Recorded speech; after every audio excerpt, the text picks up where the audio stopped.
전 세계가 케이팝에 열광하잖아요? 그 화려한 무대 뒤편에는 사실 엄청난 시스템이 숨겨져 있거든요. 오늘은 바로 그 케이팝 성공의 심장부, 이른바 아이돌 공장이라고 불리는 그 시스템을 한번 제대로 파헤쳐 보겠습니다. 자, 그럼 케이팝이 어떻게 이렇게 세계를 휩쓸게 됐을까요? 그 진짜 비밀이 뭘까요? 물론 노래도 좋고 아티스트들도 정말 매력적이죠. 근데 그게 다가 아니에요. 그보다 훨씬 더 깊은 곳에 아주 근본적인 이유가 있습니다. 케이팝을 다른 음악이랑 딱 구분짓는 가장 결정적인 한 가지가 있어요. 바로 정말 혹독한 트레이닝 기간입니다. 이게 몇 년씩 이어지는데 거의 군대식 훈련이라고 할 정도예요. 자, 그럼 첫 번째 이야기부터 시작해 볼게요. 이 화려한 무대 뒤 스타가 되기까지의 그 험난한 길, 과연 어떤 모습일지 한번 들여다보죠. 아이돌이 되고 싶어하는 친구들은요, 보통 4년에서 길면 7년, 어떨 땐 그 이상까지도 연습생으로 지내요. 이 기간 동안에는 뭐랄까, 개인적인 삶이라는 건 거의 없다고 봐야 해요. 모든 생활이 데뷔라는 단 하나의 목표에 맞춰서 완전히 재편되는 거죠. 자, 그럼 이 아이돌 공장의 내부로 좀 더 들어가 볼까요? 이 컨베이어 벨트 위에서 연습생들은 과연 하루를 어떻게 보낼까요? 정말 상상 이상이에요. 하루 스케줄이 아예 빈틈이 없어요. 춤, 노래는 말할 것도 없고요. 전세계 팬들을 위해서 외국어 공부해야죠. 카메라 앞에서 어떻게 표정 짓고 포즈 취하는지 배우죠. 심지어는 팬들 마음을 사로잡기 위한 애교 연습까지 한다니까요. 진짜 잠자는 시간 빼고는 모든 시간이 훈련인 거예요. 완벽한 아이돌을 만들기 위해서요. 이 커리큘럼을 자세히 뜯어보면요. 케이팝이 처음부터 얼마나 철저하게 세계 시상을 노렸는지 알 수 있어요. 보세요. 일본어, 중국어, 영어는 그냥 기본이에요, 기본. 이게 그냥 노래 잘하고 춤 잘 추는 아티스트를 키우는 게 아니라는 거죠. 처음부터 하나의 완벽한 상품으로 기획해서 만드는 과정인 거예요. 그리고 그 모든 것의 제일 원칙은 바로 대중에게 흠잡을 데 없는 완벽한 이미지를 보여주는 법을 배우는 겁니다. 자, 그런데 이 모든 살인적인 훈련을 가능하게 만드는, 그리고 동시에 연습생들의 삶을 꽁꽁 묶어두는 게 있습니다. 바로 법적인 틀, 계약서죠.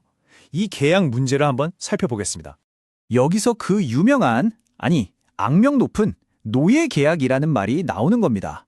이게 뭐냐면요, 말 그대로 연습생의 사생활부터 모든 활동까지, 그러니까 삶의 모든 걸 기획사가 통제하는 계약이에요. 온갖 금지 조항과 해야 할 의무들로 빽빽하게 채워져 있죠. 그 내용을 보면 진짜 입이 떡 벌어져요.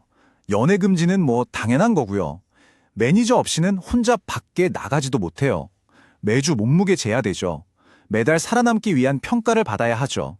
심지어 외국인 연습생들은 한국에 오자마자 무조건 한국어만 써야 한다는 조항도 있었대요. 정말 대단하죠? 그래도 다행히 이런 부당한 시스템에 조금씩 금이 가기 시작했어요. 예전에는 계약 기간이 막 13년까지 가기도 했거든요. 그런데 아이돌들이 직접 이건 너무 심한 착취다라고 목소리를 내고 소송을 걸면서 지금은 7년으로 줄어들었습니다. 시스템 안에서부터 나온 저항이 만들어낸 정말 의미 있는 변화라고 할 수 있겠죠.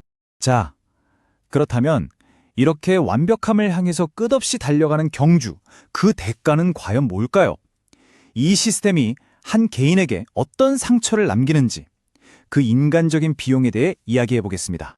이 시스템이 주는 압박감과 그 허탈함을 정말 잘 보여주는 한 사례가 있어요. 소아라는 연습생 이야기인데요.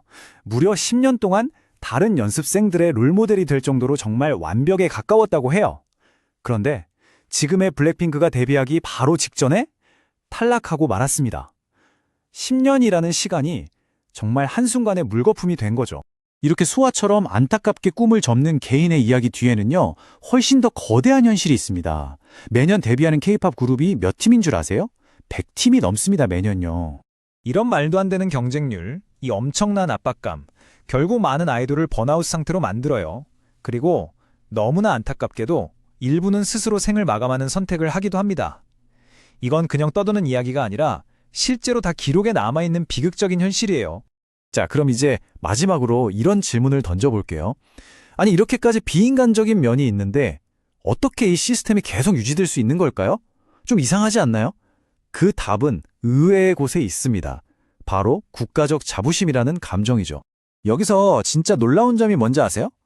한국 사람들도 이런 혹독한 훈련 시스템의 실체를 모르는 게 아니라는 거예요. 대부분은 K-팝의 이런 어두운 면에 대해서 어느 정도는 다 알고 있어요. 왜냐하면 K-팝은 한국 사람들한테 그냥 음악이 아니거든요. 엄청난 국가적 자부심, 자긍심의 원천인 거예요. 그래서 이 혹독한 시스템이 우리나라가 이렇게 문화적으로 또 경제적으로 세계적인 성공을 거두기 위해서 어쩔 수 없이 치러야 하는 대가, 일종의 필요악처럼 여겨지는 경향이 있는 거죠. 분명한 건 이 K-팝 아이돌 공장 시스템이 세계적인 성공을 만들어냈다는 사실입니다.